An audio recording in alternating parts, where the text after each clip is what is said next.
Good morning, good afternoon, good evening, wherever you are in the world. It's Monkey Mid here again. Thank you for tuning into my YouTube channel once again. And we're going to go through a few more bits and pieces that I've got. The last time I spoke to you, I think we was talking about the KISS counterfeit items. Some of the items I showed you, I hope you enjoyed and liked. Some of the originals 2, originals 3 on CD packaging kind of like basis, and we're going to carry on with counterfeit stuff today. First up, Gene, the solo album, a Japanese import. They did these in Japan on the picture disc version, but with, as you can see, a different picture on the front here. So now these are actually counterfeits. To buy an original one, you're looking at about £150, $200, something like that, and that's quite a lot of money. If I had the money, I would buy them, but if you're quite poor like me, you probably just make do with these kind of items, these counterfeit ones, or counterfeit versions. These don't come with the OBI, the counterfeit versions, so but they're still quite nice. So I will crack on and show you what's inside. That is the front, that is the back here, so quite nicely done. I'll show you the insides. So the standard versions, like the American picture discs, they all come with that picture, but the Japanese, being Japanese, always push the boat out just a little bit more. So that's the front of it, and Japanese do a different picture on the back, which is the picture from the posters that come with a solo album. Although the Japanese picture discs versions didn't come with the posters, so as far as I know, I haven't been lucky enough to actually come across an original one or have one in my hands. So that is the picture disc, and of course it always comes with the lyric sheet, which I will show you. I have the lyric sheet, and here we are. That's the lyric sheet there. That's the inside with all the Japanese writing and the lyrics to the songs. And another way to tell if it's original or not is the paper inserts are quite flimsy. These are sort of like very flimsy and a bit cheap sort of thing. Then what do you expect for £15? Which I think is quite a bargain for one of these. So that's the Gene Simmons one. And next up we have Space Ace. There you go. So again, there's the picture on the poster on the front there. And incidentally, another way to tell if they're fake ones or not, or counterfeit ones, on the back here, as you can see, the writing is in orange, which is Gene Simmons' colour, orange red. This really should be in a blue or kind of like a purpley blue, well, blue actually, let's go for blue colour, but this isn't. So that's another way to tell. So whoever made these, whatever company made these, used the wrong colour sort of thing. So but anyway, that's the front. Oh, that's the back. I'll show you the inside as well. And as per usual, we have one side which is Ace. There we are. And the other side which is Ace and the poster. So again, the paper sleeve insert. There you go. What's in that? That's that. And another way to tell, by the way, whether these are counterfeits or not, is that even the cardboard sleeve is very flimsy, whereas I believe the Japanese ones are a lot tougher. They use a heavier grade of cardboard. This is just very sort of cheap cardboard sort of thing. So, but as I said to you before, these only cost me £15. So for £15, you can't go wrong. So there you go. Next up, we have Moaning Peter Criss. So this is the solo album, the Japanese counterfeit solo album with the poster picture on the front. And again, you can see this orange writing again, which should really be green for Peter. Should be green, shouldn't you, Peter? There you go. So again, I'll show you the insides. That's one side there. There's Peter. Looking good then. Not looking so hot now. And there you go. That's Peter Chris there. There you go. Again, this one all will come with the paper inner sleeve, a flimsy one, as it flies out of my hand because it's so lightweight. There it is. There it is, back. So that's that one. Next up we have Paul Stanley. So there you go. That's obviously the picture from the poster. Again, on the back it should have been purple, but that is again written in reddy, sort of like orangey, a Gene Simmons colour. So let me show you the inside of this. A standard picture. Again, Paul looking hot there. Not looking so hot now. Check out the Kiss Rocks Vegas DVD, you know what I mean. Anyway, there we go, and that's the other side of it. And then we have the paper in the sleeve. Inside here, oh, we've got a couple of pictures of Paul there. There's no pictures in the other ones, it's a shame, but there you go. And there we go. And this is going to fly away. It's so flimsy. And so is the cardboard. It's going to fly away. Very sort of like flimsy. But there you go.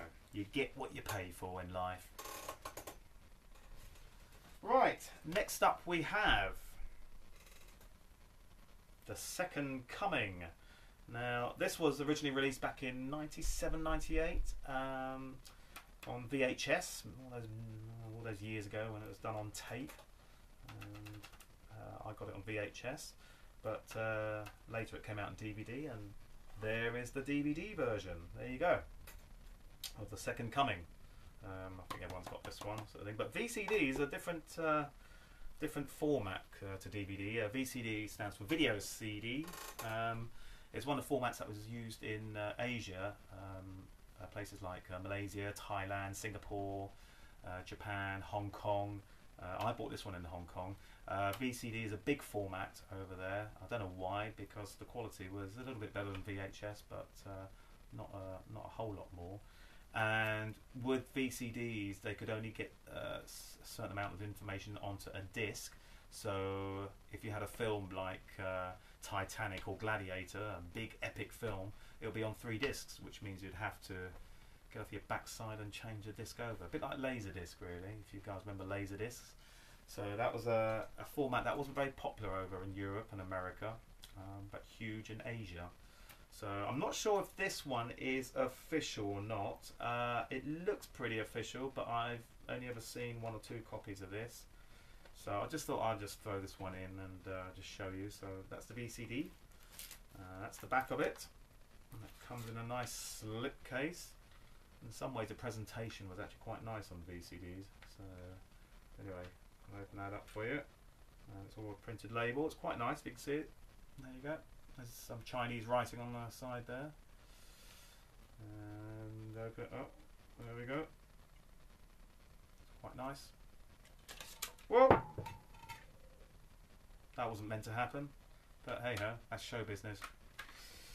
Anyway, there you go. So that's The Second Coming on a VCD. So there you go, folks. I'm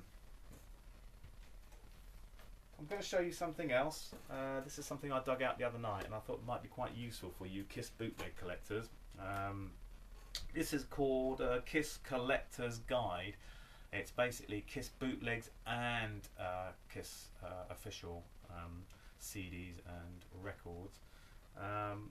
On the inside here we have pictures of the bootlegs, and on the other page here will give you sort of like details of the serial numbers. I don't know about track listing, but it certainly gives you a basic idea of what the CD is.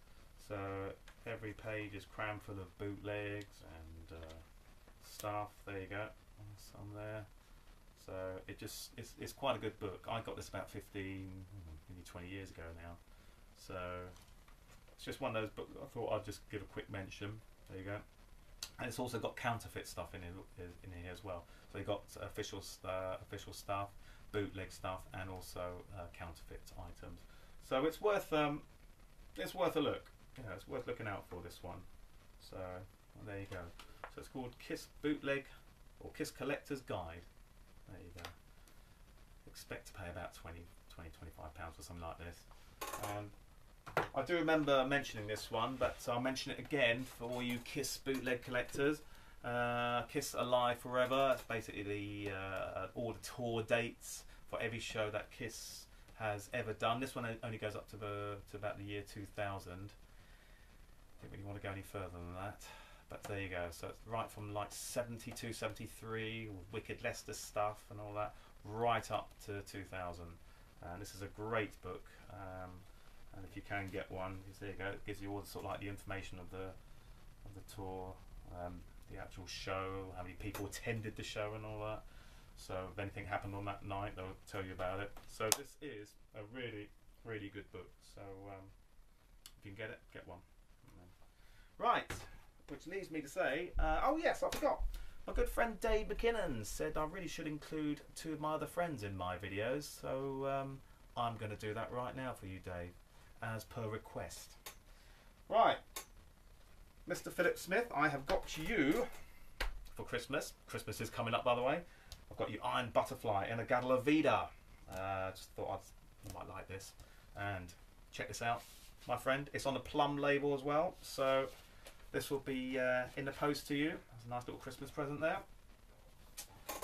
Mr. Anderson, I've got you Priest in the East, which is the Japanese version of Unleashed in the East. I managed to pick this one up for you. Sadly no OBI, I couldn't get that. But it does come, my friend, with the 7-inch single as well. So that's for you.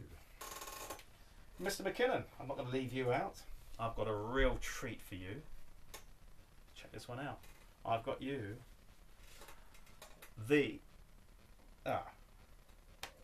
sorry, that's not for you. That's actually for me. It's an early Christmas present. Just quickly show you. There you go. There you go. Very nice. But I did get you. This is it. I managed to get you this. I know you've been looking for this one for many, many years. I managed to pick it up in a junk shop. So this will be on its way to you in the next few days. An early Christmas present for you, my friend. Okay. Only leaves me to rock out and say goodbye and thank you so much for tuning in. I will be doing more videos when I get some more Kiss bootlegs in. There are many coming out, so I'll be getting some more in, and until then.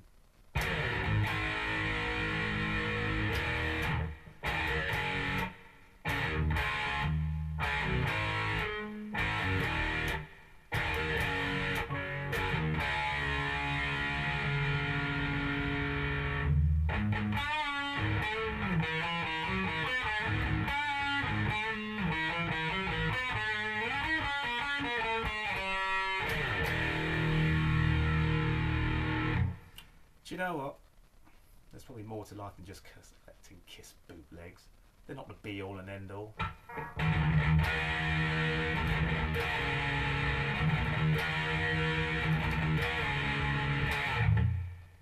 Might do bootlegs on that band at some point. Anyway, guys, enjoy the rest of your day. Merry Christmas to you all, and speak to you soon. Ciao, folks!